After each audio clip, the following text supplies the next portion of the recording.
The saloon doors swung wide as Luke Morrison stumbled through, his spurs jangling against the weathered floorboards. The acrid smell of tobacco smoke and cheap whiskey hung thick in the air, mixing with the sour stench of unwashed bodies. It was past midnight in Cheyenne Creek, Wyoming territory, and the Golden Horseshoe Saloon was still alive with the sounds of clinking glasses and raucous laughter. Luke's blue eyes, usually sharp as a hawk's, were glazed over with drink.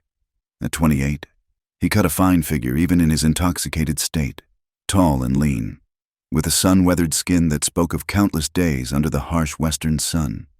His dark hair hung loose beneath his battered Stetson, and his shirt was stained with trail dust and whiskey. "Morrison!" bellowed Jake Hartley from the poker table in the corner. "Get yourself over here, boy. We need fresh money in this game." Luke swayed slightly, gripping the bar for support. He'd been drinking since sunset, trying to drown the loneliness that seemed to follow him like his own shadow. Despite his reputation as one of the best bronc busters in the territory, despite the respect he commanded among other cowboys, the emptiness inside him remained. I'm coming, Luke slurred, pushing off from the bar. He fumbled in his vest pocket, pulling out his last $20, his entire month's wages from the Patterson Ranch. The poker table was surrounded by familiar faces. Jake Hartley, a cattle baron with more money than sense. Tom Snake Eye Sullivan, a professional gambler with slicked back hair and cold gray eyes. And Samuel Blackwood, the town's banker who enjoyed slumming with the working folk when his wife wasn't watching. "Deal me in," Luke said, dropping heavily into the empty chair. Snake Eye's thin lips curved into a predatory smile. Well, Luke Morrison gracing us with his presence. "You sure you can see the cards straight, cowboy?" "I can see well enough to take your money," Luke shot back, though his words ran together slightly. The game began, and for a while, Luke's luck held. The pile of coins and bills in front of him grew steadily. The whiskey made him bold, reckless. He raised when he should have folded, bluffed when he should have played it safe. But somehow, the cards kept falling his way. "Seems Lady Luck's taken a shine to you tonight," Blackwood observed, mopping his sweaty forehead with a silk handkerchief. Luke grinned crookedly. "About time she paid me some mind." But as the night wore on and the whiskey bottle emptied, Luke's fortune began to turn. His pile dwindled, then disappeared entirely. By 3 in the morning, he was down to his saddle, his rifle, and his horse. "I'm out," he said, starting to push back from the table. "Now hold on there," Snake Eye said smoothly. "A man like you doesn't just walk away from the table." "Not when he's been winning all night. Tell you what, I'll spot you $100 for one more hand. Winner takes all." Luke knew he should leave. Every instinct honed by years of survival on the frontier screamed at him to walk away. But the whiskey had made him stupid, and his pride wouldn't let him back down in front of these men. "What's the catch?" he asked suspiciously. Snake Eye's smile widened. "No catch, just a little. Condition: if you lose, you do whatever I say. One thing, no questions asked." Jake Hartley chuckled. "Better be careful. Morrison, Snake Eye's got a twisted sense of humor. Nothing illegal," Snake Eye added, spreading his hands innocently. "Just a bit of entertainment for the good folks of Cheyenne Creek." Luke stared at the gambler through bleary eyes. $100 was more than he'd see in 3 months of hard work. If he won, he could finally save enough to buy that little spread he'd been dreaming about. "Deal," he said. The crowd in the saloon had grown. Word spreading that something interesting was happening at the poker table. Men pressed in close, breathing whiskey fumes and anticipation. Snake Eye dealt the cards with practiced ease. Luke picked up his hand. 2 pairs, kings and sevens. Not bad, not great, but not bad. The betting was fierce. Snake Eye raised, Luke called. Cards were discarded, new ones drawn. Luke kept his pairs, drawing 1 card, another 7, full house. His heart pounded as he pushed the borrowed money to the center of the table. "All in." Snake Eye studied him for a long moment, those cold gray eyes searching for any tell. Finally, he matched the bet. "Show 'em." Someone called from the crowd. Luke laid down his cards triumphantly. Full house, 7s over kings.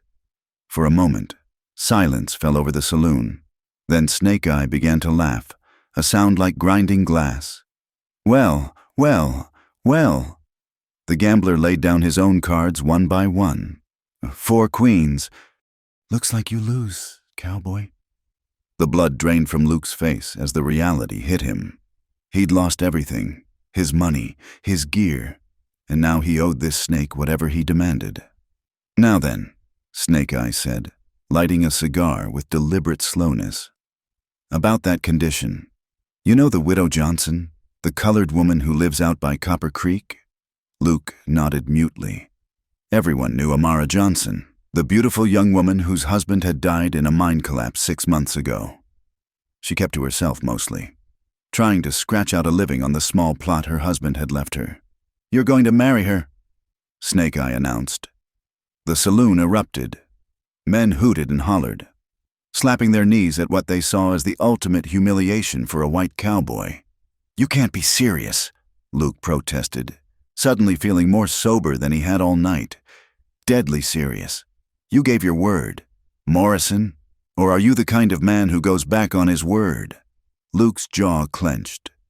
In the West, a man's word was his bond. Break it, and you might as well leave the territory entirely. She won't agree to it, he said desperately. Oh, I think she will, Blackwood interjected. You see, I hold the note on her land. Either she marries you by week's end, or I foreclose. I've already had my lawyer draw up the papers. Luke's stomach churned as he realized he'd been set up from the beginning. This wasn't just about humiliating him. There was something larger at play. Why? He asked. What's your game? Snake Eye blew smoke rings toward the ceiling. Let's just say certain parties have an interest in that land. This way, everyone gets what they want. Blackwood gets his foreclosure one way or another, and we all get the entertainment of watching Luke Morrison tied to a... He paused, savoring the moment. To someone beneath his station. The crowd laughed again, uglier this time. Luke saw the faces around him clearly now, the prejudice, the cruelty, the small-mindedness of men who needed someone to look down on to feel big. I need some air, he muttered, stumbling toward the door. Outside, the pre-dawn air was cool and crisp. Luke leaned against the hitching post, fighting down the urge to vomit. What had he done? In one drunken night, he'd destroyed not just his own life, but potentially that of an innocent woman. 3 days later, Luke stood in the small wooden church at the edge of town, stone-cold sober and dressed in his only clean shirt. The pews were packed with townspeople who'd come to witness what they saw as the joke of the century. The door opened, and Amara Johnson entered. Luke's breath caught. He'd seen her from a distance before, but up close, her beauty was striking. She moved with quiet dignity despite the circumstances, her head held high. She wore a simple blue dress that had been carefully mended, and her dark hair was pulled back in an elegant style. But it was her eyes that held him, deep brown, filled with intelligence and a fierce pride that no amount of hardship had dimmed. She was accompanied by Reverend Mills, who looked deeply uncomfortable with the whole proceeding. As she approached the altar, Luke could see the tension in her shoulders, the way her hands gripped her small bouquet of wildflowers. Miss Johnson, Luke said quietly when she reached him. I'm sorry about this. Save it, she said, her voice low but firm. We both know why we're here. Let's just get this over with. The ceremony was brief. Reverend Mills rushed through the vows as if the words themselves were distasteful. When he reached the part about objections, the church erupted in laughter. No objections here, Reverend, someone called out. This is the best show we've had all year. Amara's jaw tightened, but she kept her eyes forward. Luke felt a surge of unexpected admiration for her composure. When Reverend Mills pronounced them man and wife, the church bells rang out over Cheyenne Creek. The sound seemed to mock them, echoing across the valley like laughter. As they turned to face the congregation, Luke caught Amara's eye. Something passed between them. Not love. Certainly, but perhaps understanding. They were both victims here, caught in a game neither had chosen to play. Luke offered her his arm, and after a moment's hesitation, she took it. As they walked down the aisle through the jeering crowd, he leaned close and whispered, so only she could hear. Cowboy lost a bet, forced to wed a black beauty. But maybe the game's not done yet. She looked up at him sharply, searching his face for mockery. Finding none, she gave an almost imperceptible nod. Together, they stepped out of the church and into the harsh Wyoming sun, bound now by law, if not by choice, facing an uncertain future in a land that seemed determined to see them fail. The wedding night arrived with a cold wind whistling through the gaps in Luke's cabin walls. The small wooden structure sat lonely on the prairie, 5 miles from town, surrounded by nothing but sagebrush and distant mountains. Luke had built it himself 3 years ago, never imagining he'd bring a bride here under such circumstances. Amara stood in the doorway, her silhouette framed by moonlight. She hadn't spoken during the wagon ride from town, maintaining a dignified silence that made Luke more uncomfortable than any angry words could have. "It's not much," Luke said, lighting a kerosene lamp. The yellow glow revealed the sparse interior, a bed in one corner, a pot-bellied stove, a rough-hewn table with 2 chairs, and shelves holding a few dishes and supplies. "I've seen worse," Amara replied, stepping inside. She set down her small carpet bag, apparently all she'd been allowed to bring from her previous home. An awkward silence stretched between them. Luke busied himself stoking the fire in the stove while Amara stood near the door, arms wrapped around herself, though the night wasn't particularly cold. "Look," Luke began, turning to face her. "I know this isn't what either of us wanted. I'll sleep in the barn. You can have the cabin." "No," her voice was firm. "People will talk. They're already watching, waiting for us to fail. I won't give them more ammunition." Luke studied her in the lamplight. Even in her simple dress, there was something regal about her bearing. "Why did you agree to this?" he asked. "You could have fought Blackwood in court." A bitter smile touched her lips. "A colored widow fighting a white banker in Wyoming territory. How do you think that would have ended?" "Mr. Morrison?" He had no answer for that. They both knew the truth of it. Luke gestured uncomfortably toward the bed. "You take it. I'll make a pallet by the stove." "Thank you," she said quietly, the first soft words she'd spoken to him. As Luke spread out blankets on the floor, Amara unpacked her few belongings. He noticed how carefully she handled each item: a worn Bible, a silver hairbrush, a small framed photograph. When she pulled out a quilt, obviously handmade with intricate patterns, Luke recognized quality work. "Did you make that?" he asked. She glanced at him, surprised by the question. "My mother taught me. She was a seamstress before." She trailed off. "It's fine work," Luke said honestly. "My ma used to quilt. Never seen patterns quite like those, though." "They're from my mother's mother," Amara said, running her hand over the fabric. "African patterns, passed down and changed over time." It was the most she'd said about herself, and Luke found himself curious despite the circumstances. But the moment passed, and she turned away.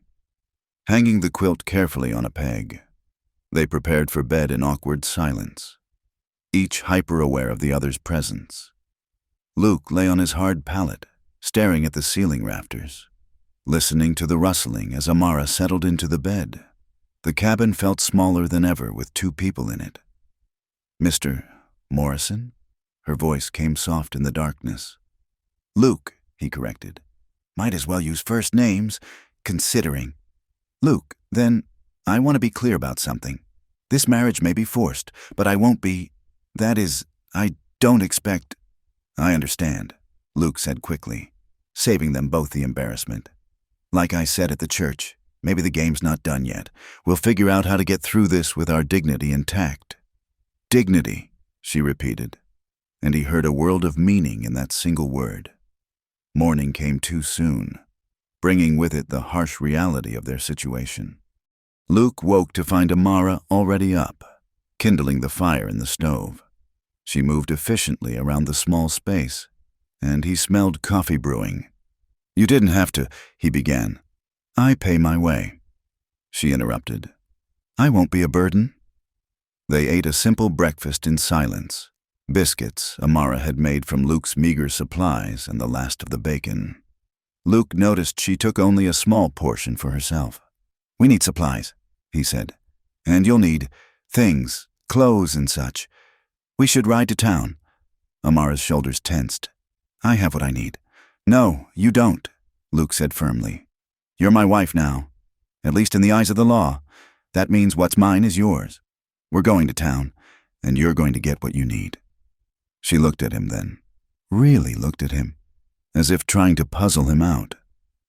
"Why are you doing this?" Luke pushed back from the table. "Because it's the right thing to do. This situation isn't your fault any more than it's mine. Besides," he added with a wry smile, "if we're going to be the talk of the town anyway, might as well give them something worthwhile to gossip about." An hour later, they rode toward town on Luke's horses, him on his bay gelding, Amara on the gentler mare he used for pack work. She sat the horse well. He noticed, with natural grace. "You ride like you were born to it," he commented. My late husband, taught me," she said. "He said a woman needed to be able to take care of herself out here.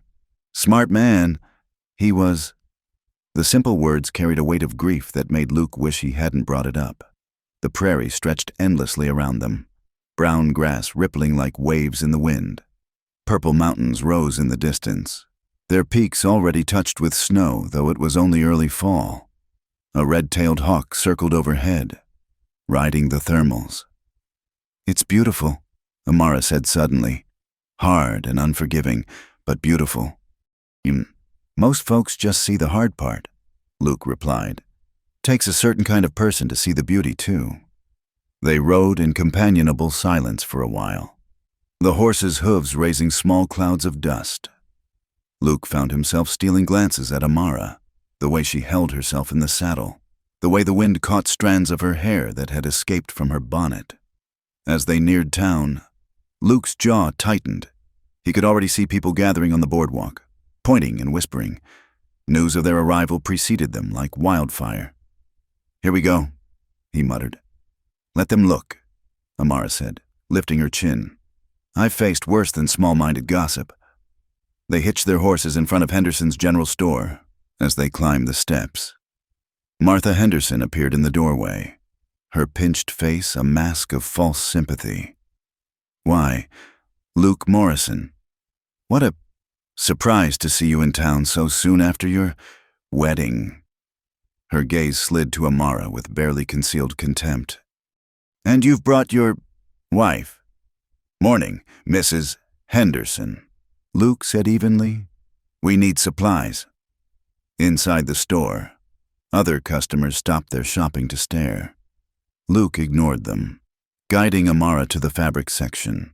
"Pick what you need," he said. "And don't skimp. Winter's coming, and you'll need warm clothes." Amara hesitated, clearly uncomfortable with the attention and the charity. But practicality won out, and she began examining the fabrics with a practiced eye. "That calico's poor quality," observed a familiar voice. Luke turned to see Mrs. Eleanor Patterson, wife of the rancher he worked for. Unlike the others, her expression was thoughtful rather than hostile. "The blue wool is much better. Dear, it'll last through winter and beyond." Amara looked surprised at the kindness. "Thank you, ma'am." Mrs. Patterson smiled. "My husband speaks highly of your husband. Mrs. Morrison. Luke's one of our best hands." It was the first time anyone had called Amara by her married name with respect. Luke saw something flicker in her eyes. Surprise, perhaps, or hope. They finished their shopping with minimal incident, though the whispers followed them like shadows. At the feed store, old Charlie Banks refused to serve them until Luke fixed him with a hard stare. At the butcher shop, they were told the best cuts were already spoken for, though Luke could see them plain as day in the case. The final stop was the bank. Luke needed to withdraw money for the supplies, and Blackwood himself emerged from his office. oily smile in place. "Ah, the happy couple," he said, loud enough for everyone to hear. "How wonderful to see you adapting to married life. I trust there are no difficulties?" Luke's fists clenched, but Amara placed a gentle hand on his arm. The touch surprised him. It was the first time she'd voluntarily made contact. "No difficulties at all, Mr. Blackwood," she said smoothly. "In fact, we're quite content. Disappointment must be hard for you to bear." Blackwood's smile faltered. "I'm sure I don't know what you mean." "I'm sure you don't." Amara agreed pleasantly. "Good day, sir." As they loaded their purchases onto the pack horse, Luke couldn't help but grin. That was well done. Old Blackwood looked like he'd swallowed a lemon. "Men like him expect people like me to cower," Amara said. "I learned long ago that dignity is sometimes the sharpest weapon we have." The ride home was quieter, both lost in thought. The sun climbed higher, beating down mercilessly, and dust devils danced across their path. Luke noticed Amara swaying slightly in the saddle. "When's the last time you ate a proper meal?" he asked suddenly. She stiffened. "I manage fine. That's not what I asked." She was quiet for so long he thought she wouldn't answer. Then, barely audible, 3 days. Before the wedding, I sold most of my stores to pay for the dress." Luke cursed under his breath. "Why didn't you say something?" "Pride, I suppose," she admitted. "The same pride that's kept me going this far." When they reached the cabin, Luke insisted she rest while he tended the horses and unpacked the supplies. He put together a meal from their purchases. Nothing fancy, but filling. As they ate, some of the tension between them eased. "Thank you," Amara said as she finished her plate. "For today, you didn't have to stand up for me in town." "Yes, I did," Luke replied. "We might not have chosen this, but we're in it together now. The way I see it, we can either make each other miserable or find a way to make it work." She studied him across the table. "You're not what I expected." "What did you expect?" "I don't know. Someone crueler, I suppose. Most men would be furious at being forced into this situation." "I was furious," Luke admitted. "Still am, at Snake Eye and Blackwood. But not at you. You're as much a victim as I am." "Victim," she repeated thoughtfully. "I've been called many things, but I don't care for that word. It implies helplessness." "What would you prefer?" A small smile, the first real one he'd seen from her. "Survivor." That night, as they settled into their respective sleeping arrangements again, the silence felt less strained. They were still strangers bound by an unwanted marriage, but perhaps they didn't have to be enemies. "Luke?" Amara's voice came through the darkness. "Yeah? That thing you said at the church about the game not being done. What did you mean?" Luke stared up at the rafters, thinking, "I meant that Snake Eye and Blackwood might think they've won, but I don't give up that easy. This isn't over." "Good," she said softly, "because neither do I." Outside, a coyote howled in the distance, and the wind picked up, rattling the windows, but inside the small cabin, for the first time since their forced marriage, there was a sense of possibility. They might have been pushed together by other men's greed and cruelty, but perhaps they could forge something stronger from it. The game, indeed, was not done yet. The days settled into a rhythm. Amara rose before dawn, starting the fire and making coffee while Luke tended to the horses. She took to ranch life with surprising ease, learning to milk their one cow, gather eggs from the chickens Luke had acquired, and maintain the vegetable garden that had been neglected since he'd built the cabin. "You don't have to work so hard," Luke told her one morning, watching her haul water from the well. "Idle hands are the devil's workshop," she replied, quoting the scripture with a slight smile. "Besides, I've never been one to sit still." Luke discovered she was as capable as any ranch hand. When he mentioned needing to mend the fence line, she appeared with gloves and wire. When a calf got stuck in a muddy ravine, she helped him haul it out, her dress muddy to the knees. "Where'd you learn to work like this?" he asked. impressed despite himself. "My husband's mine claim was also a small farm," she explained, wiping sweat from her brow. "When you're trying to make it with just 2 people, everyone does everything." 2 weeks into their arrangement, Luke woke to the sound of horses, not the familiar nickering of his own animals, but the thunder of multiple hooves approaching fast. He grabbed his rifle and peered out the window. 5 riders were bearing down on the cabin through the pre-dawn darkness. "Amara, get down!" he hissed. But she was already moving. Grabbing the shotgun he'd taught her to use, the riders circled the cabin, whooping and hollering. In the dim light, Luke couldn't make out faces, but he recognized the type horse thieves, taking advantage of isolated homesteads.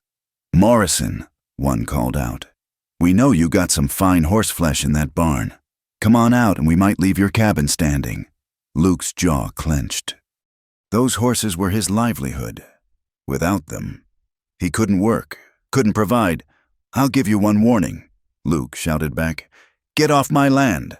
Laughter answered him. "Big talk from a man with a colored wife. Maybe we'll take her too, see if she's as spirited as they say." Luke saw red, but before he could respond, Amara's shotgun boomed. One of the riders yelped and clutched his shoulder. "The next one goes through your heart," she called out, her voice steady as stone. "I buried one husband already. Don't test me." The wounded man cursed viciously, but the leader of the group seemed to reassess. "Cover the barn," he ordered his men. "We'll smoke them out." Luke's mind raced. If they set fire to the barn, he'd lose everything. He had to act fast. "Can you keep them busy?" he whispered to Amara. She nodded, understanding immediately. As she fired another shot, keeping the thieves' attention on the front of the cabin, Luke slipped out the back. He circled wide, using the darkness and scrub brush for cover. The thieves had left one man to watch their horses while the others surrounded the cabin. Luke crept up behind him, reversed his rifle, and brought the butt down hard. The man crumpled silently. Taking the man's pistol, Luke now had weapons in both hands. He moved toward the barn where 2 thieves were splashing kerosene on the walls. They were so focused on their task they didn't hear him approach. "Drop them," Luke commanded. One spun. Reaching for his gun, Luke shot him in the leg, dropping him screaming. The other raised his hands quickly. "Call off your boys," Luke ordered. "Now." But before the man could speak, the air changed. A wall of dust rose on the horizon, glowing orange in the rising sun. The horses began to dance nervously, whinnying in fear. "Dust storm!" someone shouted. "The thieves forgot about the barn, running for their horses. Luke let them go. Nature would be a harsher judge than any court." He raced back to the cabin as the storm bore down on them. "Inside!" he yelled to Amara, who was still at her post. They barely made it through the door before the storm hit. The world outside vanished in a brown wall of dust and debris. The cabin shook, wind screaming through every gap in the walls. Dust poured in despite their efforts to seal cracks with cloth. Luke found Amara in the chaos, pulling her against him as a particularly violent gust threatened to tear the roof off. She didn't protest, burying her face against his shoulder as the storm raged. For what seemed like hours, they huddled together while the wind howled like a living thing. The lamp had blown out, leaving them in an eerie twilight. Dust filled their lungs, making breathing difficult. "The horses," Amara gasped between coughs. "They'll find shelter," Luke assured her, though he worried too. "Animals know how to survive out here." Finally, the worst passed. The wind died to a moan, then a whisper. Luke and Amara separated awkwardly, suddenly aware of how close they'd been. "You all right?" Luke asked. She nodded, dust coating her dark skin with a gray film. "We should check the animals." They ventured outside to a transformed landscape. Dust drifts leaned against the cabin walls. The chicken coop had been partially buried, but miraculously, the barn still stood. They found the horses huddled in the barn's lee, shaken but unharmed. The cow lowed mournfully, and most of the chickens had survived by pressing themselves into a corner of their coop. "Could have been worse," Luke said, surveying the damage. "Those men," Amara began, then stopped. "Do you think they made it?" Luke looked toward the horizon where the thieves had fled. "Hard to say. Dust storms don't play favorites." They spent the day digging out and repairing damage, working side by side. They fell into an easy partnership. When the water bucket ran dry, Amara refilled it without being asked. When she struggled to lift a fallen beam, Luke appeared at her elbow to help. As the sun set, they sat on the porch steps, exhausted but satisfied. The evening light painted the dust-scoured landscape in shades of gold and purple. "You handled yourself well this morning," Luke said. "That was some shooting." "My husband taught me," Amara replied. "He said a woman alone needed to be able to protect herself. I never thought I'd have to use it. You saved our horses, maybe our lives." She looked at him sideways. "Our horses?" Luke realized what he'd said and felt heat rise to his face. "Well, I mean, you're here, aren't you? Working as hard as any partner would." "Partner," she repeated softly. "I like that better than wife."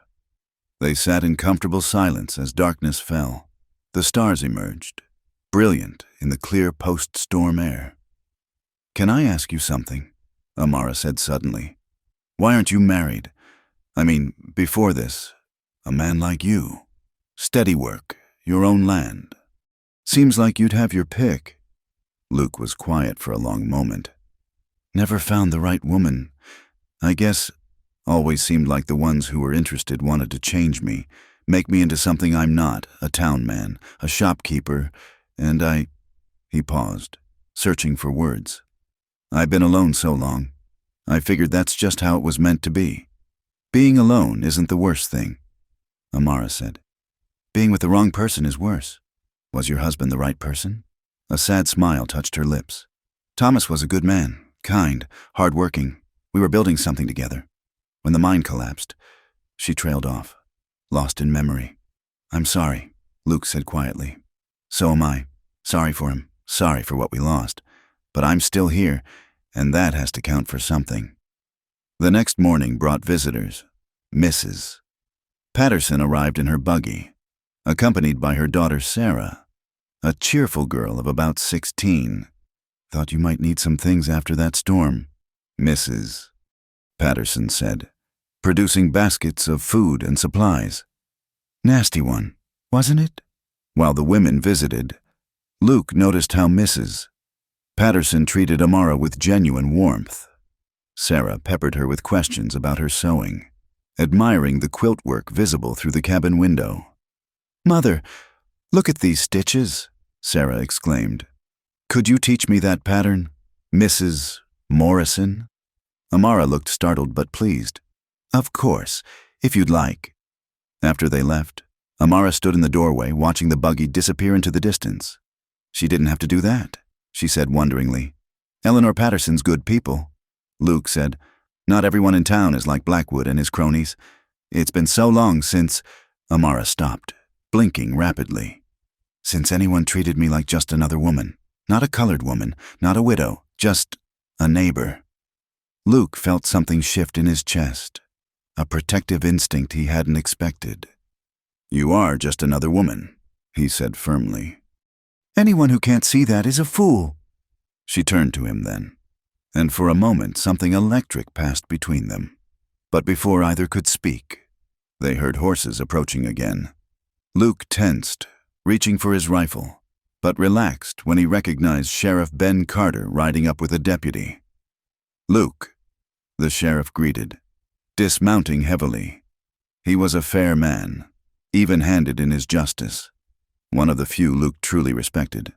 "Ma'am," he tipped his hat to Amara. "Ben," Luke nodded. "What brings you out here?" "Found 3 bodies out on the prairie. What was left of them after the storm. Anyway, horse thieves. By the look of them, you wouldn't know anything about that." Luke met his gaze steadily. "They came here looking for trouble. We defended ourselves. The storm did the rest."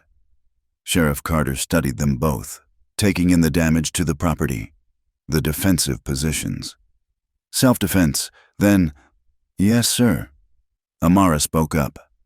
"They threatened to burn the barn, and worse." The sheriff's expression darkened. He'd seen enough of frontier justice to know what worse meant. "Well, seems to me you folks did what you had to do. I'll put it down as death by misadventure. Doubt anyone will mourn those particular fellows." After the sheriff left, Luke found Amara sitting at the table, hands folded, very still. "You all right?" "I helped kill men today," she said quietly. "I know they were bad men, but still—" Luke sat across from her. "It's never easy, taking a life, even when you have no choice. But you did have a choice. Let them destroy everything we've worked for. Or fight back. You chose to survive." "We," she corrected, looking up at him. "We chose to survive." That night, as had become their custom, Luke spread his blankets by the stove. But as he settled in, Amara's voice stopped him. "Luke, this is foolish. You've been sleeping on that hard floor for weeks. The bed is big enough for two, with a blanket down the middle for propriety. You'll ruin your back down there." Luke hesitated. It was practical, sensible even. And after the day they'd had, fighting side by side, something had changed between them. "If you're sure," he said carefully. They arranged the bed with a rolled blanket as a barrier, each keeping to their side. It was awkward at first, both hyper-aware of the other's presence. But exhaustion won out, and soon Luke heard Amara's breathing deepen into sleep. As he lay there, listening to the night sounds and her quiet breathing, Luke realized something had shifted fundamentally. They'd started as strangers forced together, but now they were something else. Partners, maybe, friends, possibly, and perhaps, just perhaps, something more was growing in the fertile ground of shared hardship and mutual respect. Like the prairie grass that bent before storms, but never broke. They were learning to survive together. The game that had brought them together was far from over. But for the first time, Luke began to think they might actually win. The rumors started as whispers, carried on the wind like tumbleweeds across the prairie. By the time they reached Luke and Amara's cabin, they had grown into something more sinister. "Jeremiah Hawthorne's been making noise in town," Tom Patterson told Luke when he came to collect his wages. "Says he's got his eye on your land, and—" The rancher paused uncomfortably. "He's been saying things about your wife." Luke's hands stilled on the saddle he was mending. "What kind of things?" "Nothing worth repeating. But Luke, Hawthorne's got money and influence. He owns half the territory's cattle and has judges in his pocket. Be careful." That evening, Luke shared the news with Amara as they prepared dinner together. She listened quietly, her hands never pausing in their work of kneading bread. "I know of Hawthorne," she said finally. "He tried to buy Thomas's land after the accident. When I refused, he made threats. Nothing direct, but enough to make his meaning clear. Why didn't you tell me?"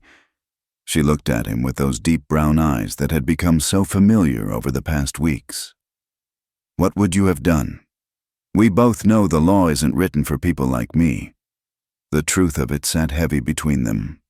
Luke had seen enough of frontier justice to know she was right. 3 days later, they discovered what Hawthorne meant by pressure. Luke had gone to town for supplies, leaving Amara to tend the homestead. When he arrived at Henderson's store, Martha Henderson met him at the door. "I'm sorry, Luke," she said, though her eyes held no sympathy. "We can't serve you anymore, mister. Hawthorne holds our loans, and he's made it clear that anyone who does business with you will find those loans called in." Luke tried the other shops with the same result. Even Charlie Banks at the feed store, who'd known Luke for years, turned him away with apologetic shrugs. By the time Luke left town, his wagon was empty save for what little he'd managed to buy from a traveling peddler at twice the usual price. "We'll make do," Amara said when he told her. She'd already started planning, rationing what they had, expanding the garden, setting snares for rabbits. "I've survived on less." But Hawthorne wasn't done. The next week, their fences were cut and cattle wandered onto their property. Hawthorne cattle, naturally. When Luke tried to drive them off, Hawthorne's men appeared, claiming Luke was rustling. "Everyone knows these are your boss's animals," Luke told Red McCann, Hawthorne's foreman. "This is a setup," Red smiled. showing tobacco-stained teeth. "Prove it. Meanwhile, Mr. Hawthorne wants compensation for the stress you've caused his stock." Luke's fists clenched, but Amara's hand on his arm stopped him. Violence would only give them the excuse they wanted. Winter was approaching, and their situation grew desperate. They needed supplies to survive the harsh Wyoming winter, but every door in town remained closed to them. Luke made a decision. "I'm going over the mountains to Bridger," he told Amara. "It's 3 days' ride, but they don't know us there. I can get what we need." "The passes are already getting snow," Amara protested. "It's dangerous." "Staying here without supplies is more dangerous." He paused, then added quietly, "I won't let you starve because of my poor choices that night in the saloon." "Our choices," she corrected firmly. "I chose to marry you, remember? For my own reasons. This is our fight, not just yours." Something warm bloomed in Luke's chest at her words. Over the past weeks, the word "our" had become natural between them. He left before dawn the next day, taking the mountain trail that wound up through pine forests and rocky passes. The first day went well enough, though he could see storm clouds building over the peaks. By the second day, snow was falling steadily. Luke pushed on, knowing he had to reach Bridger before the passes became impassable. His horse struggled through deepening drifts, and more than once, Luke had to dismount and lead the animal through particularly treacherous sections. On the night of the second day, disaster struck. Wolves, made bold by winter hunger, circled his camp. Luke built up his fire and kept his rifle ready, but the pack was determined. When they finally attacked, it was from multiple directions at once. Luke shot 2 before they reached him, but a third caught his horse. The animal's screams were terrible in the night. Luke drove off the pack, but the damage was done. His horse was badly wounded, unable to continue. With a heavy heart, Luke did what had to be done, then cached what supplies he could carry and continued on foot. The storm worsened, turning the world into a white void. Ice formed on his beard and eyebrows. His feet went numb in his boots. By the time Luke stumbled into Bridger, he was half frozen and delirious. The townspeople took him to the doctor, who treated his frostbite and exhaustion. "You're lucky, Doctor," Mills told him. "Another few hours and you'd have lost those toes. What possessed you to cross the mountains in this weather?" Luke explained his situation through chattering teeth. The doctor's expression grew grave. "Hawthorne. I've heard that name. He's been buying up land all over the territory, by whatever means necessary. You rest here tonight. Tomorrow, we'll see about getting you supplies and a horse for the return journey." Meanwhile, back at the cabin, Amara faced her own trials. On the second night of Luke's absence, riders approached. She recognized Red McCann's voice calling out, "Mrs. Morrison, we know you're alone in there. Mr. Hawthorne wants to make you an offer. Come out and talk civilized-like." Amara checked the loads in both the rifle and shotgun, then answered through the barred door. "Say what you have to say from there. Mr. Hawthorne will pay good money for this land, enough for you to start over somewhere else. Maybe California, where folks are more accepting of mixed marriages." "This is my home," Amara called back. "Tell Hawthorne it's not for sale. Now don't be stubborn. A woman alone out here, especially a colored woman. Accidents happen. Why, just last month, the widow Chen's place burned down. Terrible tragedy." The threat was clear. Amara's hands trembled, but her voice remained steady. "I'm recording this conversation in writing. Mr. McCann, if anything happens to this property or to me, that record will find its way to the federal marshal. I doubt even Hawthorne owns him." There was muttering among the men. "Finally," Red called out, "you've got grit, woman, but grit won't keep you warm when winter really sets in. Think about the offer." They rode off, but Amara didn't sleep that night. She kept watch at the window, rifle across her lap, wondering if Luke was safe, if he'd return, if she could hold out alone. On the 4th day, she spotted a lone figure trudging through the snow toward the cabin. Her heart leapt, then sank as she realized the figure was on foot. She rushed out to meet Luke, who was leading a pack mule loaded with supplies. "What happened?" she asked, supporting him as he stumbled the last few yards. Through blue lips, he told her about the wolves and the storm. She got him inside, pulling off his frozen boots and wrapping him in blankets by the fire. As she worked, she told him about Hawthorne's men. "We're running out of options," Luke said wearily. "No," Amara said firmly. "We're just beginning to fight. Hawthorne thinks we're weak, isolated, but we're not alone." "What do you mean?" "Mrs. Patterson came by yesterday. She and some of the other ranch wives are upset about Hawthorne's tactics. They're organizing a meeting, and Sheriff Carter stopped by too. He can't move against Hawthorne directly, but he's watching. He said to tell you that the federal marshal will be through here next month."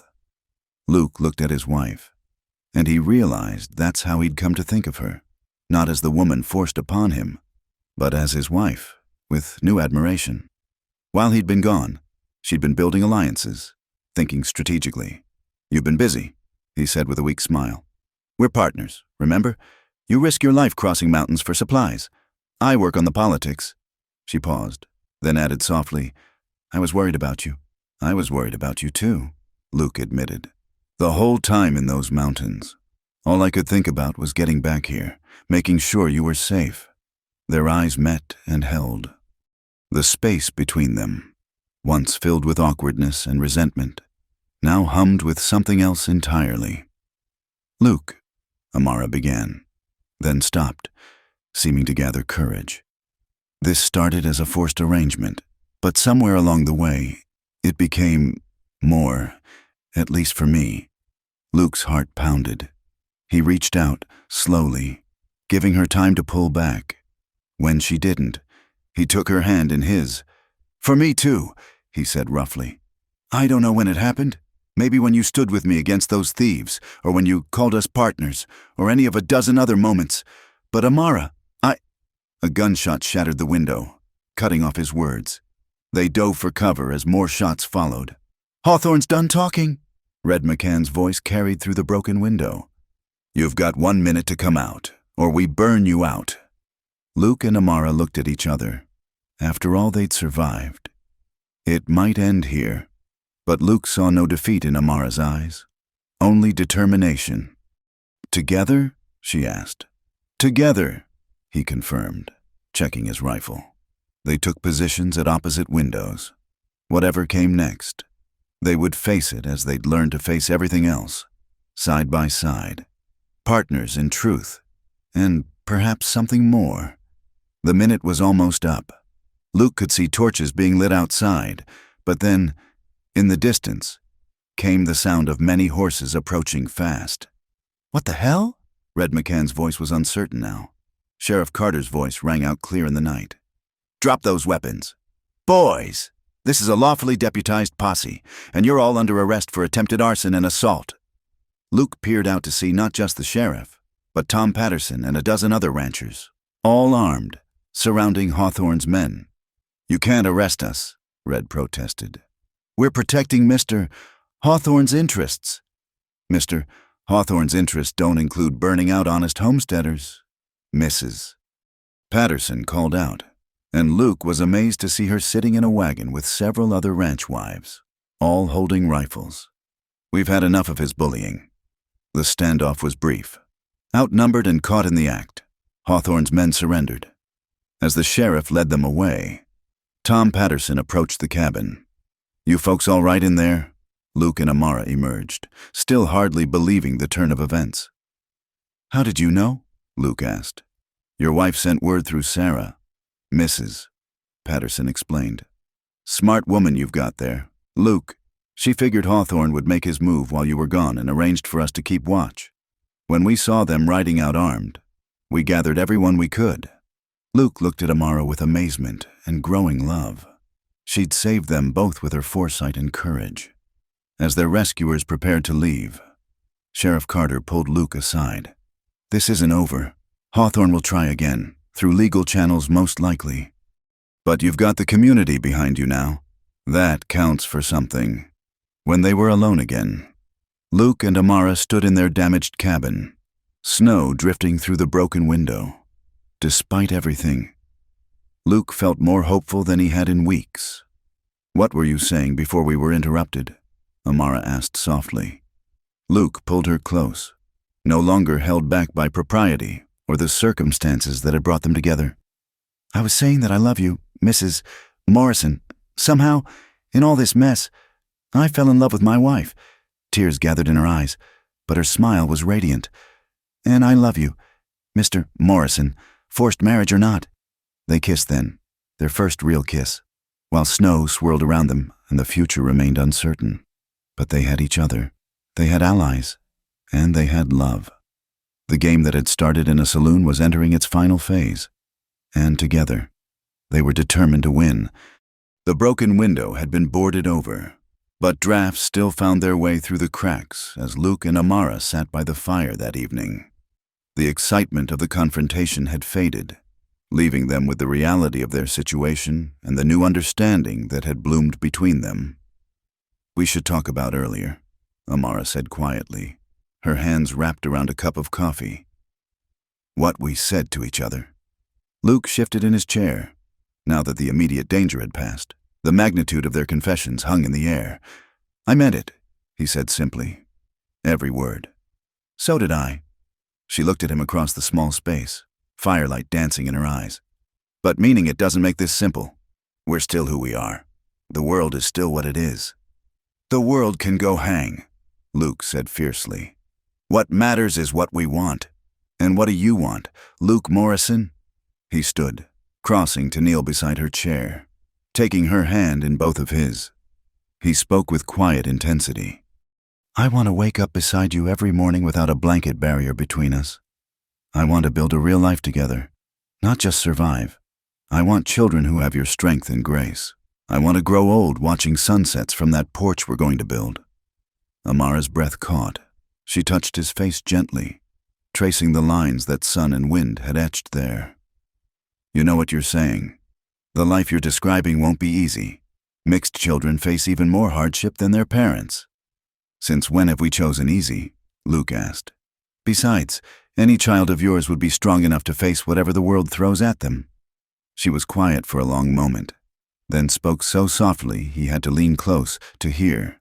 "I lost a baby. Before Thomas died, the doctor said I might not be able to." She stopped, unable to continue. Luke gathered her into his arms, feeling her tremble. "Then we'll face that too, if we have to, together." "But Amara, don't close the door on hope because of fear." She pulled back to look at him. "When did you become so wise?" "Must be your influence," he said with a slight smile. "You've been teaching me all kinds of things since you got here." "Like what?" "Like how to be a partner instead of a loner, how to think beyond the next day, how to fight with more than just my fists." He paused. "How to love someone more than I love my own stubborn pride." This time when they kissed, it was slower, deeper, full of promise. When they parted, Amara stood, extending her hand. "No more blanket barrier?" she asked softly. "No more barriers at all." Luke agreed, taking her hand.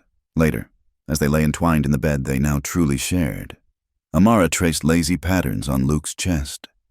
"Tell me about your family," she said. "You've never really spoken of them." Luke was quiet for so long she thought he wouldn't answer. Then, staring up at the ceiling, he began to speak. "My PA was a drunk. Mean one. 2, Ma tried her best, but 5 kids and a husband who spent more time with a bottle than working wore her down. I left when I was 15. Figured I'd make my own way." "Do you ever wonder about them?" "Sometimes. Had a letter a few years back saying Ma had passed. Pa followed not long after. My brothers and sisters scattered to the winds." He turned to look at her. "What about you? You've mentioned your mother's quilting, but nothing else." Amara's expression grew distant. "I was born into slavery in Georgia. I was only 5 when the war ended, but I remember some things, the fear, the uncertainty. After freedom came, we tried to make a go of it as sharecroppers, but—" She shrugged. "You know how that story goes. My parents saved every penny to send me north to school. They died thinking I'd have a better life." "You will," Luke said firmly. "We will." "Such certainty," she murmured. Where does it come from? From you, he answered. Before you came, I was just existing. Now I have something worth fighting for. They talked through the night, sharing stories of hardship and small triumphs, dreams deferred, and new ones taking shape. By dawn, they knew each other in ways that went beyond the physical intimacy they'd shared. As morning light crept through the windows, Amara suddenly sat up. Luke, what if we didn't just wait for Hawthorne's next move? What if we took the fight to him? What do you mean? I've been thinking. Hawthorne's power comes from fear and isolation. He picks off homesteaders one by one, but what if we united them, created an association? Luke considered this. Like a farmers' alliance? Exactly. Pool resources, share labor, stand together against threats. Mrs. Patterson mentioned other families who've been pressured by Hawthorne. If we could organize them. It's brilliant, Luke said, sitting up as well. But it's also dangerous. Hawthorne won't sit idle while we build opposition to him. He's not sitting idle now, Amara pointed out. At least this way. We're not just reacting. They spent the morning making plans, energized by having a direction beyond mere survival. Luke would ride out to neighboring homesteads, feeling out interest. Amara would work with the ranch wives who'd already shown support. Their first convert came unexpectedly. That afternoon, a wagon approached carrying Clarence and Mary Kowalski, Polish immigrants who farmed 40 acres to the east. We heard what happened, Clarence said in heavily accented English. Hawthorne's men, they come to us too, say we sell or have accident. You're not alone, Luke told them. We're organizing, standing together. Mary Kowalski, a sturdy woman with kind eyes, clasped Amara's hands. Is good. What you do. In old country, we know about standing together against powerful men. Over the next weeks, despite winter's grip on the land, the movement grew. The Pattersons hosted the first official meeting in their large barn. 20 families attended, representing most of the smallholders in the valley. Luke stood before the group, nervous but determined. We all know why we're here. Jeremiah Hawthorne thinks he can drive us off our land, take what we've built with sweat and blood, but he's counting on us being divided, afraid. What can we do against his money and gunmen? Called out James Chen, whose family ran a small vegetable farm. Plenty. Amara stood, moving to stand beside Luke. First, we establish a common fund. Any family that's cut off from town supplies gets help from the others. Second, we create patrol schedules. No more isolated homesteads, vulnerable to night riders. And legally? Asked Wilhelm Schmidt, an elderly German farmer. Hawthorne has lawyers. So will we, Luke said. We've already wired the territorial capital. There's a young lawyer there, Edward Tompkins, who's made a name fighting land grabbers. He's agreed to take our case. The meeting continued for hours, hammering out details. Some were skeptical, others fearful, but by the end, the Cheyenne Valley Homesteaders Association was born, as families departed. Sheriff Carter approached Luke and Amara. Word of advice, he said quietly. Hawthorne's in Denver on business, but he'll be back within the week. When he learns about this, he shook his head. Just be ready. That night, as Luke and Amara prepared for bed, she noticed him checking his rifle for the third time. Are you worried? She asked. Cautious, he corrected. We've painted a target on ourselves, but Amara, seeing those families come together, having hope instead of fear, it's worth the risk. She moved into his arms. I never thanked you. For what? For becoming the man I needed you to be. When we first married, you were angry, bitter about being forced into this. You could have made my life miserable. You changed me, Luke said simply. Showed me there was more to life than just getting by. Made me want to be better. We changed each other, she corrected. 3 nights later, they woke to the smell of smoke. Luke bolted upright, instantly alert. The barn, Amara gasped, seeing an orange light flickering through the window. They rushed out to find the haystack beside the barn ablaze, working frantically. They formed a bucket brigade from the well, just as the fire threatened to spread to the barn itself. Riders appeared out of the darkness, their neighbors, responding to the patrol system they'd established. Within an hour, the fire was out, the barn saved. As dawn broke, they surveyed the damage. It could have been worse, much worse. "Hawthorne's back," Tom Patterson said grimly. "This is just the beginning." But as Luke looked around at his neighbors, Polish immigrants, Chinese farmers, German homesteaders, American ranchers, all united in common cause, he felt hope rather than fear. And at the center of it all stood Amara, soot-streaked but unbroken, organizing the cleanup with quiet efficiency. "I need to tell you something," Luke said, pulling her aside as the others worked. "Now?" she asked, wiping ash from her face. "Now," he confirmed. "Before whatever comes next, Amara Johnson Morrison, you are the best thing that ever happened to me. What started as the worst bet I ever lost has become my greatest win.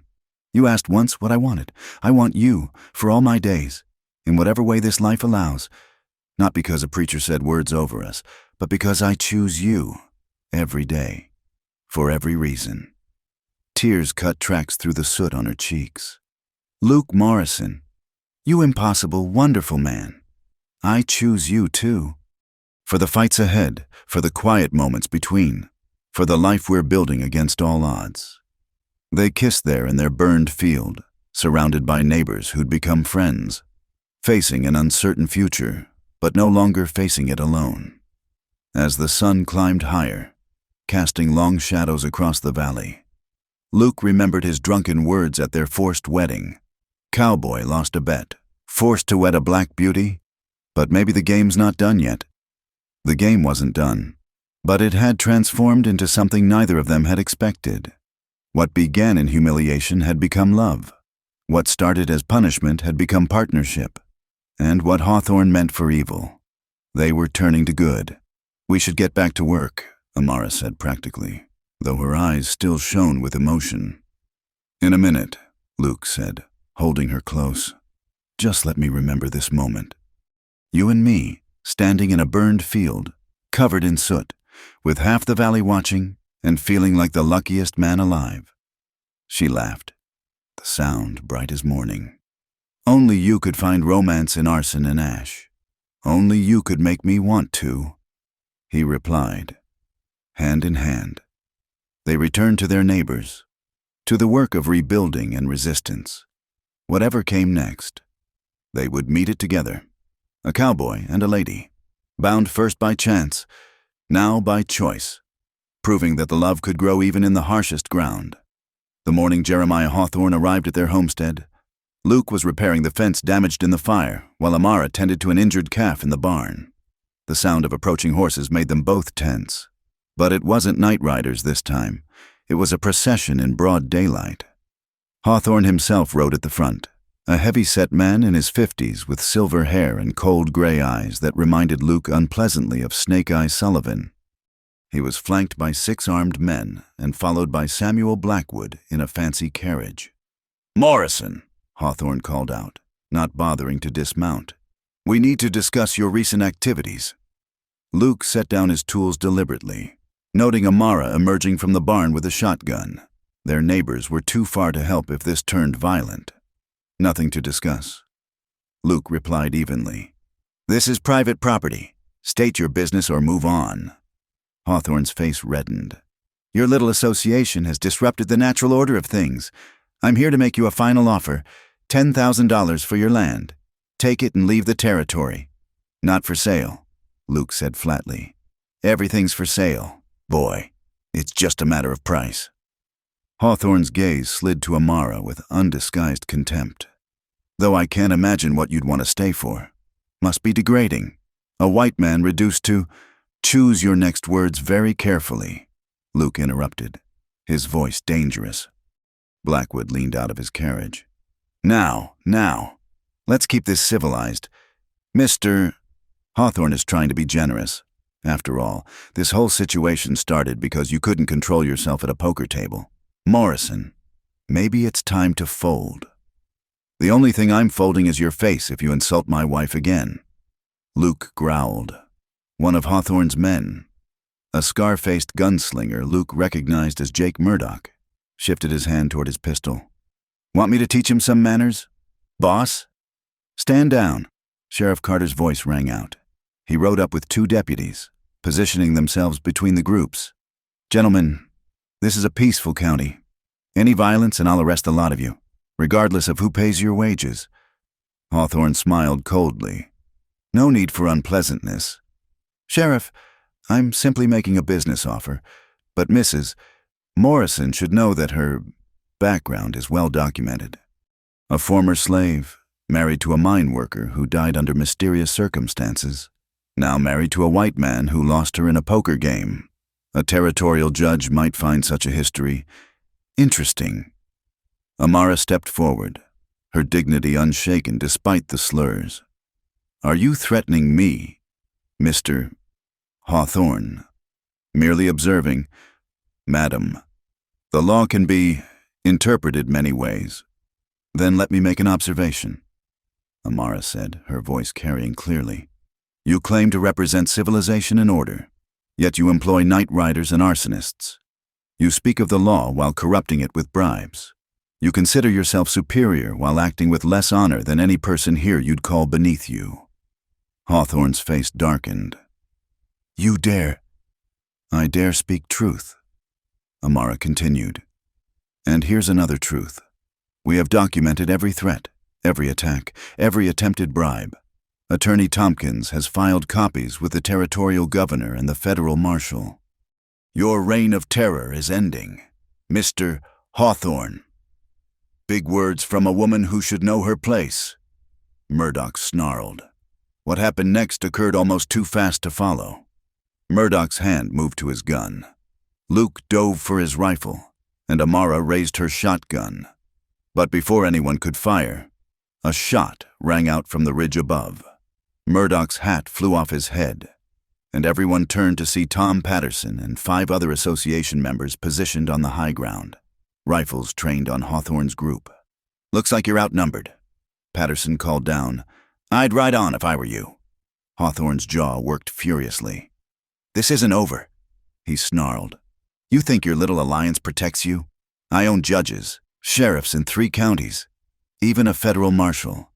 I'll see you all hanged or driven out. Maybe, Luke said, moving to stand beside Amara.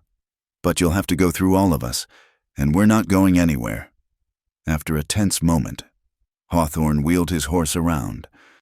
Move out, he barked to his men. As they rode away, he called over his shoulder. You've made a powerful enemy today. Morrison, you and your woman both. When they were gone, Luke felt the tension drain from his body. Amara lowered her shotgun with shaking hands. Thank you, Tom. Luke called to the ridge. Association looks after its own, Patterson replied. Though I think you've lit a mighty big fuse, Luke. That evening, their cabin was full of association members discussing the confrontation. Edward Tompkins had arrived from the capital, a thin young man with intelligent eyes and an earnest manner. Hawthorne's threats about the law aren't empty, he warned. He does have influence, but so do we. I've been in touch with newspaper editors in Denver and Chicago. They're interested in the story. Wealthy cattle baron terrorizing small farmers makes good copy. Public opinion matters, agreed Eleanor Patterson. Even corrupt judges hesitate when the whole nation is watching. As strategies were debated, Luke noticed Amara slip outside. He found her on the porch, staring at the stars. You were magnificent today, he said, sitting beside her. I was terrified, she admitted. When he mentioned Thomas, suggested I had something to do with his death. No one who knows you would believe that. No one knows me, Luke. Not really. To them. I'm just a colored woman who married above her station. Luke took her hand. You're wrong. They know you now, our neighbors, the association. You've shown them who you are through actions, not just words. She leaned against him. Sometimes I wonder if we're fighting a battle we can't win. Maybe, but you taught me something. Surviving isn't enough. Sometimes you have to stand up, even when the odds are against you. 2 days later, one of their association members, William Foster, burst into a meeting with devastating news. His son Daniel, just 17, had been shot while checking their fence line. "He's alive?" Foster said, tears streaming down his weathered face. "But Doc says he may not walk again. It was Murdoch and 2 others. They said it was a warning." Rage filled the room. Men spoke of riding on Hawthorne's ranch, of meeting violence with violence. Luke felt the same fury, but saw Amara watching him, waiting. He stood slowly. "William, I'm sorry about Daniel. We all are. And yes, we could ride out tonight, guns blazing. Some of us would die. Some of them would die. And tomorrow we'd have federal troops here putting down an insurrection." "So we do nothing?" Chen demanded. "We do something better," Luke said. "We use the law.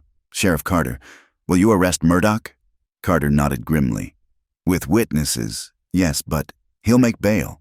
And Hawthorne's judges will face federal oversight." Tompkins interrupted. "I've been busy. The territorial governor is sending a special prosecutor, and..." He smiled slightly. "A reporter from the Chicago Tribune arrives tomorrow." The tide began to turn. When Sheriff Carter arrested Murdoch, Hawthorne's lawyers appeared immediately, but so did the special prosecutor. The bail hearing became a sensation when the Tribune reporters' stories hit the wire services. "Reign of Terror in Wyoming," read one headline. "Cattle Baron's Private War," proclaimed another. Amara worked tirelessly, organizing the women to care for the Foster family, coordinating supplies, keeping meticulous records of every incident. Luke watched her with growing admiration and love. One evening, as she updated her ledgers by lamplight, he asked, "Do you ever regret it? If you'd refused to marry me, found some other way to fight Blackwood?" She looked up, considering. "Ask me something. If you could go back to that poker game, knowing everything that would follow, would you still make that bet?" Luke thought of all that had happened, the hardship, the danger, but also the love, the purpose, the woman who'd become his world. "Yes," he said without hesitation, "because it brought me you." "Then there's your answer," she said softly. The legal battles intensified. Murdoch's trial became a flashpoint. Hawthorne brought in expensive lawyers from San Francisco, but the association had something more powerful, the truth, meticulously documented, and public opinion firmly on their side. When young Daniel Foster testified from his wheelchair, describing the attack in halting words, even hardened spectators wept. When association members detailed the campaign of terror, the pattern became undeniable. The verdict was guilty. Murdoch would serve 10 years hard labor. That night, Hawthorne made his last, desperate move. Luke woke to Amara shaking him urgently. "Fire!" she gasped. "Not here in town." They could see the glow from their window. Racing to town, they found the association's meeting hall ablaze, along with 2 adjacent buildings. The whole town turned out to fight the fire, but the damage was done. Hawthorne's ranch hands were seen leaving town just before the fire started. Sheriff Carter told them as dawn broke over the scorched buildings. But Hawthorne had overplayed his hand. The fire had spread to businesses owned by previously neutral townspeople. Public opinion, even among those who'd benefited from Hawthorne's patronage, turned decisively. The next day, a federal marshal arrived with a warrant for Hawthorne's arrest on charges of conspiracy, arson, and attempted murder. When they rode to arrest him, they found the cattle baron in his study, a glass of whiskey in hand. "You've won this round," he told Luke, who'd accompanied the lawmen. "But don't think this is over. Men like me don't stay down. Men like you always think you're above consequences." Luke replied, "But you're wrong. You're just a bully with money." And we stopped being afraid. As Hawthorne was led away in shackles, Luke felt no triumph, only relief. The fight had been long and costly. Back at their cabin that evening, Luke found Amara in the garden she'd coaxed from the harsh soil. She was picking vegetables for dinner, humming softly. "It's over," he said. "This part is," she corrected, straightening to look at him. "There will be other challenges. But we've proven something important, that people standing together can defeat those who would oppress them. We've proven something else too, Luke said, pulling her close. That love can grow in the most unlikely places. She smiled, touching his face. A black woman and a white cowboy in Wyoming territory. Who would have believed it? Anyone who knows us now. Luke said simply. As the sun set over their land, really theirs now, free from threat, they stood together, planning a future that once seemed impossible. The association would continue, helping new settlers, protecting the vulnerable. Their story would inspire others facing similar battles. I've been thinking, Amara said as they walked back to the cabin, that spare room could be a nursery. Luke stopped walking. Are you? Not yet, she said quickly. But I want to try, to hope, if you do. In answer, Luke swept her into his arms, carrying her over the threshold of their home. What had begun with a lost bet and forced marriage had become something neither expected. A love strong enough to challenge injustice, deep enough to bridge divisions, and real enough to build a life upon. The circuit judge arrived in Cheyenne Creek on a cold November morning, his black carriage cutting an imposing figure against the frost-covered landscape. Judge Theodore Whitman had a reputation for fairness, which was why the territorial governor had specifically assigned him to oversee the land dispute cases that had torn the valley apart. Luke adjusted his collar nervously as he and Amara entered the makeshift courtroom in the town hall. The space was packed with homesteaders, townspeople, and reporters who'd traveled from as far as San Francisco to witness what many called the trial of the century for Wyoming territory. The court will come to order, Judge Whitman announced, his gavel ringing sharply. He was a thin man with penetrating eyes that seemed to miss nothing. We are here to address multiple cases of land ownership disputes, allegations of conspiracy, and claims of illegal coercion. Edward Tompkins stood for the homesteaders, his youth belied by his commanding presence. Across the aisle, Hawthorne's team of lawyers looked like circling vultures in their expensive suits. The first day focused on establishing facts, one by one. Homesteaders testified about threats, burned barns, poisoned wells, and murdered livestock. Amara kept detailed notes, occasionally passing observations to Tompkins. When Sheriff Carter took the stand, Hawthorne's lead attorney, Marcus Pemberton, tried to discredit him. Isn't it true, Sheriff, that you've shown favoritism to the homesteaders? I've upheld the law. Carter replied steadily, if that favors honest folk over criminals, so be it. Objection, Pemberton snapped. Prejudicial. Overruled. Judge Whitman said mildly, continue. Sheriff? The most dramatic moment came when Blackwood was called to testify. The banker had been granted immunity in exchange for his cooperation, and his revelations sent ripples through the courtroom. Hawthorne and I had an arrangement, he admitted, sweating profusely. He identified properties he wanted. I called in loans or created circumstances that forced sales. What kind of circumstances? Tompkins pressed. Blackwood's gaze flickered to Luke and Amara. Sometimes we arranged situations, like the poker game where Morrison lost. The courtroom erupted. Judge Whitman hammered his gavel repeatedly. Order. I will clear this courtroom. When quiet resumed, Tompkins continued, are you saying the poker game was rigged? Snake Eye Sullivan was paid to ensure Morrison lost. The bet to marry the widow Johnson was Hawthorne's idea. He wanted her land because of the water rights. Luke felt Amara's hand find his under the table. All these months, they'd suspected but never known for certain. Pemberton tried damage control on cross-examination. Mr. Blackwood, weren't you simply making legitimate business arrangements? I told myself that, Blackwood said miserably. But when people started getting hurt, killed even, I knew it had gone too far. On the third day, Amara was called to testify. Luke watched proudly as she took the stand, head high despite the weight of every eye upon her. State your name for the record, the clerk instructed. Amara Johnson Morrison, she said clearly.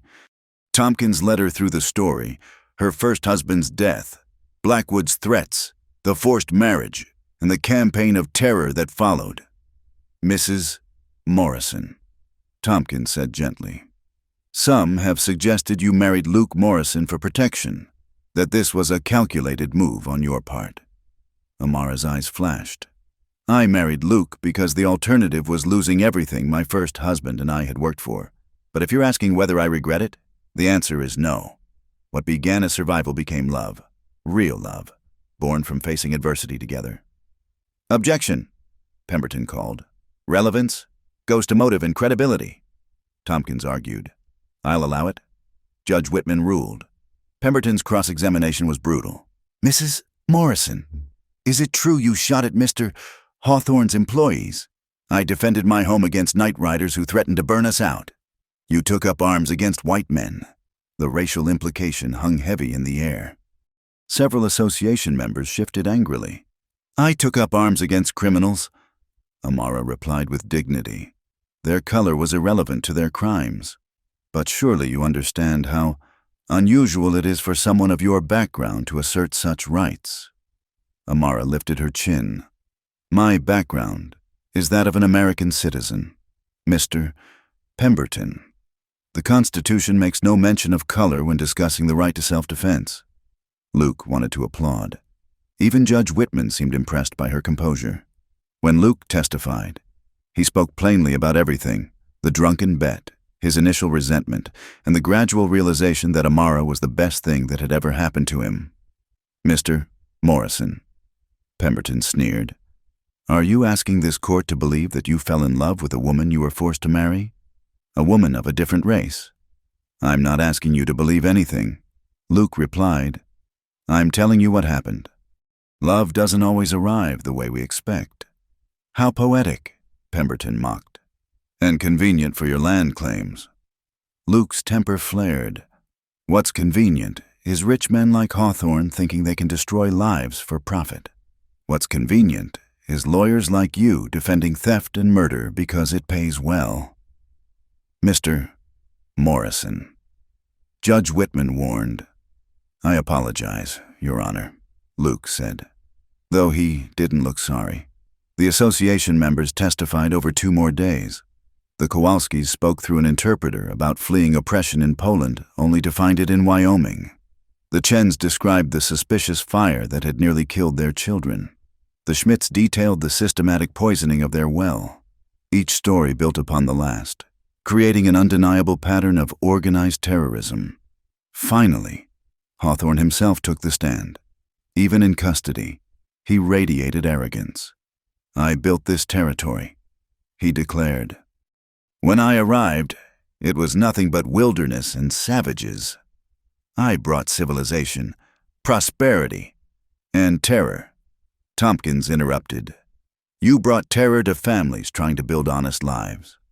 I brought progress, Hawthorne countered. Sometimes progress requires strong measures. Strong measures like burning out families, like shooting a 17-year-old boy. I never ordered anyone shot, Hawthorne said smoothly. If overzealous employees acted beyond their instructions, your employees testified you personally ordered the attacks. Tompkins reminded him. The word of criminals looking for leniency. Hawthorne dismissed. The closing arguments took most of the final day. Pemberton painted a picture of successful businessmen being persecuted by jealous smallholders, of natural market forces being misconstrued as conspiracy. Tompkins' response was masterful. He laid out the evidence piece by piece, the testimonies, the documents Amara had meticulously maintained, the pattern of violence that could not be coincidence. This is not about progress versus tradition, he concluded. This is about the rule of law versus the rule of force. It's about whether money and power exempt someone from justice. The homesteaders aren't asking for special treatment. They're asking for equal treatment under the law. Judge Whitman retired to consider his decision. The wait was excruciating. Luke and Amara sat with their neighbors in the hotel restaurant, trying to eat, but mostly pushing food around their plates. Whatever happens, Tom Patterson said, we've already won something. We stood together. We showed them we won't be pushed around. That's right, Mary Kowalski added. In old country, We never could speak against powerful men. Here, we speak is good. When court reconvened, the room was silent as a church. Judge Whitman looked solemn as he began reading his decision. The evidence presented clearly establishes a pattern of criminal conspiracy led by Jeremiah Hawthorne to illegally acquire lands through intimidation, violence, and corruption of legal processes. A collective exhale ran through the homesteader's side. Furthermore, the judge continued, the forced marriage of Luke Morrison and Amara Johnson Morrison represents a particularly egregious abuse of power. However, as both parties have testified to the validity of their current union, the court sees no need to address its initial circumstances beyond noting it as evidence of conspiracy. Luke squeezed Amara's hand tightly. Therefore, it is the judgment of this court that all land transfers made under duress are null and void. Properties will be returned to their rightful owners. Mr. Hawthorne's assets will be seized to pay damages to affected families, and I recommend federal prosecution for Mr. Hawthorne and his conspirators on charges of racketeering. The courtroom erupted in cheers. Association members embraced, many crying openly. Luke pulled Amara into his arms, not caring about propriety or the watching crowd. "We did it," she whispered against his chest. "You did it," he corrected. "Your records, your courage, your refusal to give up." Judge Whitman hammered for order. "I'm not finished. This court has one more matter to address." The room quieted. Throughout these proceedings, I've been struck by the dignity and courage displayed by all the homesteaders, but particularly by Mrs. Amara Morrison. In the face of racial prejudice compounding already difficult circumstances, she has shown remarkable grace and intelligence. It is citizens like her who represent the best future of our growing nation. Amara stood frozen, tears streaming down her face as the courtroom applauded. As they filed out, Pemberton approached. Luke tensed, but the lawyer's expression was thoughtful rather than hostile. "Mrs. Morrison," he said quietly, "I owe you an apology. My tactics in court were beneath me. You answered with more class than I deserved." Amara studied him for a moment, then nodded. "We all do what we think we must. Mr. Pemberton, perhaps next time you'll choose your clients more carefully." That evening, the association threw an impromptu celebration at the rebuilt meeting hall. Music played, children danced, and hope filled the air like spring after a hard winter. Luke found Amara standing outside, looking at the stars. The celebration sounds drifted through the windows behind them. "No regrets?" he asked, wrapping his arms around her from behind. "None," she said firmly. "Oh, Luke, when I think of where we started, I lost a bet," Luke said, nuzzling her neck. "But I found the wife of my dreams." She turned in his arms. "And I found a partner worth fighting beside. Worth building a future with." "Speaking of the future," Luke said, suddenly nervous, "I never properly proposed. I mean, we're already married. But, Amara Johnson Morrison, will you choose to stay married to me, not because of a bet or threats, but because you want to?" She smiled through tears. "Yes, Luke Morrison. I choose you, today, tomorrow, and all the days after." They kissed under the Wyoming stars while their friends celebrated inside. The long game that had started with deception and greed had ended with truth and justice. But more than that, it had created something beautiful, a love strong enough to overcome any obstacle, and a community united in common cause. "We should go back in," Amara said eventually. "It's our victory too. Our victory." Luke agreed, loving the sound of it. "The first of many, I hope." Hand in hand, they returned to the celebration, to their chosen family of fellow fighters, to the future they'd won through courage, determination, and unexpected love. Spring arrived in Wyoming with the explosion of wildflowers across the prairie. The harsh winter that had tested their resolve was now a memory, replaced by warm breezes carrying the scent of sage and new grass. Luke stood on the rise overlooking their expanded property, watching Amara work in her garden below. The month since the trial had brought remarkable changes. With Hawthorne's reign of terror ended and his assets distributed among his victims, the valley had flourished. The association had evolved from a defensive alliance into a thriving cooperative, sharing resources and knowledge to everyone's benefit. "Admiring your kingdom." Tom Patterson's voice came from behind. Luke turned with a smile, just thinking how different it all looks now. "Amazing what folks can accomplish when fear's removed." Tom agreed. "Speaking of accomplishments, Eleanor wanted me to remind you about Sunday dinner. She's determined to teach Amara her apple pie recipe. We'll be there." Luke promised. The social barriers that had once seemed insurmountable had gradually crumbled as neighbors became true friends. Down in the garden, Amara straightened, shading her eyes to look up at them. She waved, and Luke's heart swelled as it did every time he saw her. Their love had deepened through winter's trials, becoming something unshakable. That evening, as they prepared dinner together in comfortable rhythm, Amara said quietly, "I have news." Something in her tone made Luke stop chopping vegetables. "Good news or bad news?" "That depends," she said, turning to face him with a mixture of joy and uncertainty in her eyes. "How do you feel about becoming a father?" The knife clattered from Luke's hand. Are we... Doctor, Mills confirmed it today. I'm about 3 months along." Luke crossed the kitchen in 2 strides, lifting her into his arms and spinning her around. "A baby! Our baby! Careful!" she laughed, but she was crying too. "Oh, Luke, I was so afraid to hope, after losing one before." He set her down gently, cupping her face. "This one will be different. I can feel it. Our child, born free, born to parents who chose each other, born to face challenges we can't even imagine," Amara added softly, "and born strong enough to meet them." Luke said firmly, "With your courage and intelligence, and your stubbornness and integrity." She interrupted with a smile. They held each other in the golden evening light streaming through their kitchen window.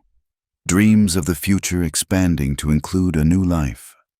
Word of the pregnancy spread quickly through their close-knit community. Sarah Patterson immediately began knitting baby blankets, while Mary Kowalski shared remedies for morning sickness that had been passed down through generations of Polish women. Even gruff Wilhelm Schmidt carved a beautiful cradle from oak, presenting it with tears in his eyes. "It's for New American," he said simply. Born to freedom. Not everyone celebrated the news. There were still those in town who viewed their marriage with disgust, and the prospect of a mixed-race child brought out the worst in some. Anonymous notes appeared under their door, and once, someone threw a rock through their window. But for every act of hatred, there were 10 of love. When the window was broken, James Chen appeared the next morning with glass and tools. When the nasty notes arrived, Sheriff Carter made a point of riding by their property daily. "Cowards and fools," he told Luke. "Pay them no mind. That child will grow up in a better world than this one. Mark my words." As summer progressed and Amara's condition became visible, Luke found himself increasingly protective. He insisted on accompanying her to town, hovering until she laughingly told him to stop treating her like spun glass. "I'm pregnant, not fragile," she reminded him as they loaded supplies. "Women have been doing this since the beginning of time." "Not my woman," Luke countered. "Not carrying my child." The moment was interrupted by a commotion down the street. A fancy carriage had arrived, and a well-dressed woman was stepping down. Luke didn't recognize her, but Amara gasped. "Charlotte!" The woman turned, her face breaking into a smile. "Amara, I finally found you!" The 2 women embraced tearfully while Luke looked on in confusion. Amara finally pulled back, wiping her eyes. "Luke, this is Charlotte Dupree. We grew up together in Georgia. Charlotte, my husband, Luke Morrison." Charlotte extended her hand, which Luke shook carefully. She was a beautiful woman of mixed race, with lighter skin than Amara but similar refined features. "I've been searching for you since I heard about Thomas," Charlotte said. "When the newspapers carried the story of the trial here, I knew it had to be you. Fighting injustice, standing tall." It sounded just like the girl I knew. They retired to the hotel restaurant for tea, where Charlotte revealed her story. After the war, she'd been taken in by a white family who educated her. She'd eventually married a French merchant in New Orleans and was now widowed but wealthy. "I came to see if you needed anything," she told Amara, "but I can see you found something money can't buy." Her gaze moved between them warmly. Real love and real community. Charlotte stayed for a week, and her presence was a revelation. Educated, wealthy, and confident, she challenged many townspeople's assumptions about what a woman of color could be. She donated generously to the association's school fund and promised to spread word of their success to other communities facing similar struggles. "You're creating something important here," she told them before leaving. "A model for how people can live together with respect and justice. Don't let anyone tell you otherwise." The summer passed in preparation and anticipation. Luke and the other men added a room to the cabin for the baby, while the women organized a quilting bee to create blankets and clothes. It became a celebration of community, with each family contributing squares that told their own stories. "Look," Amara showed Luke one evening, spreading the nearly finished quilt across their bed. "This square is from the Kowalskis. It's a Polish eagle. And this one from the Chens shows a crane for long life. The Schmidts contributed this pattern from Bavaria." "And this?" Luke asked, touching a square showing mountains against a sunset. "That's mine," Amara said softly. "It represents our view, our home, where our child will grow up free." As autumn arrived and Amara grew heavy with child, they received an unexpected visitor. Snake Eye Sullivan appeared at their gate, hat literally in hand. Luke's first instinct was to reach for his gun, but something in the gambler's demeanor stopped him. "I ain't here for trouble," Snake Eye said quickly. "I came to apologize, I guess, and to warn you." They listened warily as he explained. With Hawthorne imprisoned, various interests were maneuvering for his former empire. Some had their eyes on the valley again. "Why tell us?" Amara asked suspiciously. Snake Eyes shifted uncomfortably. "I did you folks wrong. Can't undo it. But maybe I can balance the scales a bit. Besides," he looked at Amara with something like respect, "any woman who can face down Hawthorne while carrying a child deserves fair warning."